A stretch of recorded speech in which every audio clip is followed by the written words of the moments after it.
Hello guys, in this tutorial you will learn how you can lock elements in your designs and projects on Canva. So let's get started.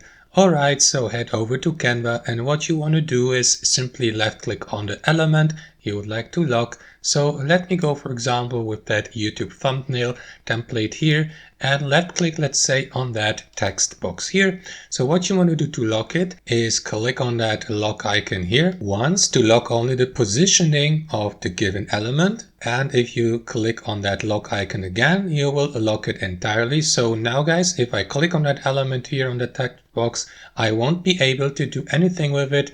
I won't be able to edit it, move it around, flip it, rotate it, change the color of it, and so on and so forth. None of that. So you can repeat that with any other element of your design. So let me go with that background image here. Left click on it, and after that click on that lock icon twice to lock it, and that's basically it. Now to unlock the given element, simply click on that lock icon again, and that's basically it. Now the given element has been unlocked so that you may move it or edit it as much as you like. And that's it for today. Thank you for watching, and I'll catch you later.